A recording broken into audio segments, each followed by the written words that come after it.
نحمدہ ونصلی علی رسول الکریم اما بعد۔ انسان کی زندگی دو چیزوں سے عبارت ہے، بدن اور خیال، بدن اور سوچ۔ انسان کی زندگی بدن اور سوچ دو چیزوں کا مجموعہ ہے۔ تو مولانا رحمۃ اللہ علیہ نے مصنوی مضامین میں فرمایا، آدمیت لحم و شحم و پوست نیست، آدمیت جز رضائے دوست نیست۔ آدمیت جو ہے تو یہ گوشت، چمڑا، چربی اس کا نام نہیں ہے، بلکہ آدمیت تو دل کے اندر جو دوست کی رضا کا جذبہ ہے اس کا نام ہے۔ سوچ فکر جذبہ جو ہے تو یہ انسان کی حقیقت ہے۔ بدن جو ہے تو بدن کی مثال ہے سواری کی، اور روح اور سوچ فکر کی مثال ہے سوار کی۔ تو سواری جو ہے وہ سوار کے لیے ہوتی ہے، سواری کے لیے نہیں ہوتا ہے۔ سواری سوار کے لیے ہے، سوار سواری کے لیے نہیں ہے۔ تو انسان جو ہے تو اس کی حقیقت جو ہے تو کسی کا سوچ فکر ہے، اس کی سوچ ہے، اس کی فکر ہے، اس کے جذبات ہیں، اس کے خیالات ہیں۔ سبحان اللہ۔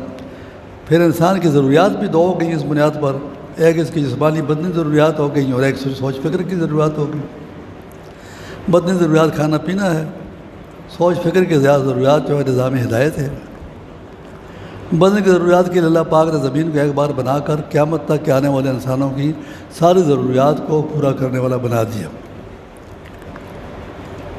یعنی آج تک انسان کو زمین کے علاوہ کسی جگہ سے اپنی ضرورت پورا کرنے کے لیے کوئی چیز لینا نہیں پڑی ہے۔ ہم اس میں ہوتے تھے، 7ویں جماعت پہ ہوتے تھے کہ ہم نے بات سنی کہ روس کا آدمی یوری گاگارین چاند پر اتر گیا۔ تو یہ زمانہ ہے سن 61 ہے۔ کتنے سال پہلے ہو گیا جی؟ 39، 49، 60، 69، 70، 75 سال پہلے، 75 ایئرز ہے بیک۔ 75 سال پہلے یہ خبر آئی ہے کہ چاند پر آدمی اتر گیا۔ آج تک چاند سے کوئی کھانے پینے کی چیز، کوئی لباس، کوئی دوائی، کوئی سر چھپانے کے لیے کوئی مٹیریل مسالہ، کوئی ڈاگ، کوئی سوڈا گیس، بینچ، کوئی جو ہے تو کڑی، کوئی وہ برگا کوئی آیا؟ کچھ بھی نہیں آیا۔ انسان کی ضرورت کی کوئی چیز مہیا نہیں ہوئی، کیونکہ اس کی انسان کی ساری ضروریات کو اللہ نے زمین میں پورا کر دیا ہے۔ جتنی ضروریات انسان کی ہیں یہ زمین سے پوری ہوں گی۔ ہدایت کا نظام ہے، ہدایت کا نظام جو ہے وہ تو مسلسل آتا رہا، تعلیمات کی شکل میں آتا رہا، شخصیات کی شکل میں آتا رہا۔ شخصیات انبیاء علیہ السلام، تعلیمات، قرآن اور باقی آسمانی کتابیں، قرآن کی تشریح میں پھر حدیث، حدیث کی تشریح میں پھر فقہ ہو گیا ہمارے پاس، الحمدللہ۔ تو اب انسان کی سوچ فکر کو، اس کے جذبات کو تازہ رکھنا، جذبات کو زندہ رکھنا، یہ ایک ضروری عمل ہے۔ جذبات انسان کے اندر کون کون سے ہیں جی؟ منفی جذبات بھی ہیں، مثبت بھی ہیں۔ غصہ، نفرت، عداوت، یہ منفی جذبات ہیں۔ محبت، غیرت اور ہمدردی، خیرخواہی، یہ مثبت جذبات ہیں۔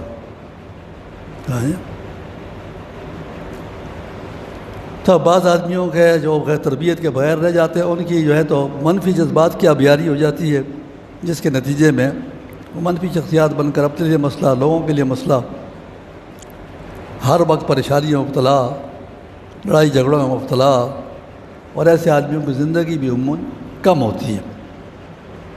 جو آدمی مسائل والی زندگی گزار رہا ہو، ٹینشن والی زندگی گزار رہا ہو، اپنے کو تکلیف دے کر دوسروں کی تکلیف کا سبب بن رہا ہو، یہ اس آدمی کی زندگی کم ہوتی ہے۔ اب جذبات کو درست رکھتا ہے، اور جذبات میں ایک جذبہ قربانی کا جذبہ ہے۔ قربانی کا جذبہ انسانوں کے اندر ہونا چاہیے۔ کیا وہ قربانی کا جذبہ قوموں کو آگے بڑھاتا ہے، قوموں کو ترقی دیتا ہے؟ قربانی والی قومیں چھا جاتی ہیں، نفس پرستی والی، اپنی ذاتی مفاد کو سوچنے والی قومیں سمٹ جاتی ہیں، گر جاتی ہیں اور مغلوب ہو جاتی ہیں۔ جو صرف اپنی ذات تک، اپنی ذات کے اندر سوچ رہے ہوں، صرف اپنی ذات کے اندر سوچ رہے ہوں، اپنی ذات تک محدود ہوں، اپنے مفاد کا سوچ رہے ہوں، تو یہ ان کی حیثیت کوئی حیثیت نہیں بنتی، یہ سمٹ جاتے ہیں اور یہ ختم ہو جاتے ہیں۔ اور قربانی والے جو کہ دوسروں کا خیال رکھ رہے ہوں، اپنی ضروریات کو پیچھے کر کے دوسروں کی ضروریات کو پوری کر رہے ہوں اور اس بات پر کوشش کر رہے ہوں، یہ وہ بڑھتے ہیں، چھا جاتے ہیں، آگے بڑھتے ہیں اور سارے نتائج دنیا کے ہی حاصل کرتے ہیں۔ تو الحمدللہ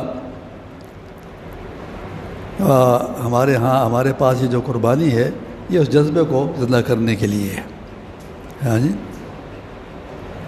اور ایک جو ہے دنیا دار کم سوچ والے بیوقوف لوگ ہیں، ایک انہوں نے سوچ عام کی ہوئی ہے، او ہو اتنے جانور ضائع ہو گئے، او ہو اتنا جو ہے تو نقصان ہو گیا، سارے پیسے غریبوں کو دیے جاتے ہیں، تو یہ غریبوں کو بکاری بنا کر دے رہے ہیں۔ اس سے پوچھے آپ نے مکان کس نے کا بنایا؟ جی کہ 1 کروڑ کا پلاٹ لگ گیا تھا اور 2 کروڑ کا مکان بنایا۔ بیٹے کی شادی پر کتنا ہوا؟ وہ تو 50 لاکھ روپے آئے۔ جی جیسے پاکستان کا چیف جسٹس تھا نا ثاقب نثار، اس کی بیٹی کی شادی پر 15 کروڑ روپے کھانے پر آئے اور 2.5 کروڑ روپے کا اس کے لیے جوڑا بن کر آیا دبئی سے۔ یہ 17.5 کروڑ روپے کہاں سے آئے؟ تو اتنی بھاری تنخواہ بھی اگر ہو اس سے بھی نہیں ہو سکتے۔ ہاں جی، اس وقت ان کو غریبوں کا خیال نہیں آتا۔ ہاں جی، ان کو بھی کچھ دیں، کوئی نیکی کا عمل، اس کے بارے میں بات ہے غریب کو بکاری بنا کر دو، جبکہ شریعت کی کیا ترتیب ہے اس کو میں پڑھ کر سناؤں گا، کیونکہ وہ لکھا ہوا پھر بار بار اس راج بھی نہیں کر سکتا، تو میں آپ کو سناؤں کہ وہ اس کے لیے میں نے شائع بھی کرا دیا اس کو۔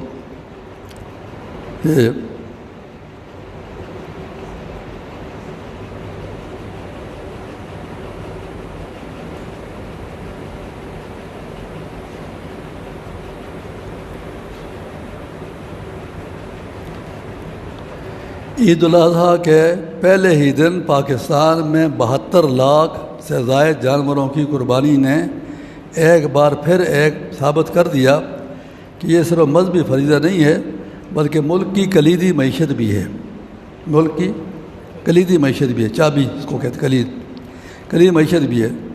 رپورٹ کے مطابق پہلے دن 34 لاکھ بکرے، 31 لاکھ بیل، 3.5 لاکھ بھیڑیں، 2.5 لاکھ سانڈ اور 1,20,000 اونٹ قربان کیے گئے، جس سے پورے ملک میں کھربوں روپے کی معاشی سرگرمی ہوئی اور متحرک ہوئی۔ ماہرین کے اندازے کے مطابق صرف پہلے دن ہی قربانی سے جڑی معیشت یعنی اکانومی میں 100 ارب سے 1,000 سے لے کر 1,200 ارب روپے کے درمیان رہی۔ اس رقم کا بڑا حصہ براہ راست دیہی علاقوں کو منتقل ہوا، جہاں مویشی پالنے والے کسانوں، بیوپاریوں، چارہ فروش چارہ بیچتے ہیں، سبز چارہ فروشوں، ٹرانسپورٹرز، قصابوں، کھال تاجروں اور عارضی مزدوروں نے بھرپور آمدن حاصل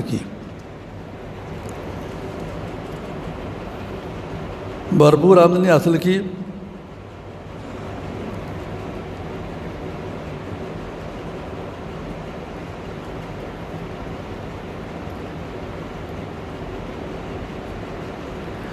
یعنی ایک ایسا سرمایہ جو عام دنوں میں شہروں تک محدود رہتا ہے، وہ چند دنوں کے اندر دیہات اور چھوٹے قصبوں کی طرف منتقل ہو گیا، ان لوگوں کو بھی روزی ملی۔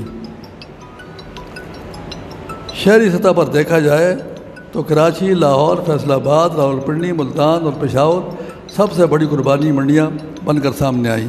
کراچی میں لاکھوں جانوروں کو خرید و فروخت سے اربوں روپے کی سرگرمی ہوئی، جبکہ لاہور اور پنجاب کے دیگر بڑے شہروں نے بھی معاشی معیشت کو غیر معمولی تقویت دی۔ بلوچستان اور جنوبی پنجاب کے دیگر علاقوں سے ہزاروں خاندانوں نے اپنے جانور فروخت کر کے سال بھر کی کمائی ایک ہی سیزن میں حاصل کر لی۔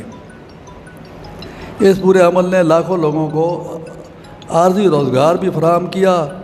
صرف ٹرانسپورٹ، چارہ منڈی سروسز، قصاب کاری، کھالوں کی تجارت، اور کولڈ چین سیکٹر میں لاکھوں مزدوروں اور چھوٹے کاروباریوں کو کام ملا۔ یہی وجہ ہے کہ عید الاضحیٰ کی اکانومی کو پاکستان کی سب سے بڑی کیش سرکولیشن اکانومی کہا جاتا ہے۔ ایکٹیویٹی ہاں، پاکستان کی سب سے بڑی کیش سرکولیشن ایکٹیویٹی بھی کہا جاتا ہے۔ ہاں جی، تو معیشت کے اصولوں کے مطابق قوم کو کاروبار دینا، اس کو مصروفیت دینا تاکہ اسے مصروف ہو کر لگے اور فضولیات سے ہٹے اور صحیح سوچ اس کو ملے، اتنے بڑے قربانی کے معاشی اور معاشرتی کارنامے ہیں۔ اور عام آدمی جو سمجھتا ہے کہ میں بہت بڑا دانشور ہو گیا ہوں اور میں یہ کہہ رہا ہوں کہ غریبوں کو دیا جائے، ضائع نعوذ باللہ ضائع نہ کیا جائے، تو یہ سمجھتا ہے کہ میں بہت بڑا دانشور، بہت بڑا۔ حالانکہ سب سے بڑا بیوقوف یہ ہے جو کہ شریعت کی ترتیب کو، جو کہ بہت دانائی اور دانشوری والی چیز ہے، اس کو سمجھ نہیں رہا۔ اللہ پاک عمل کی توفیق عطا فرمائے۔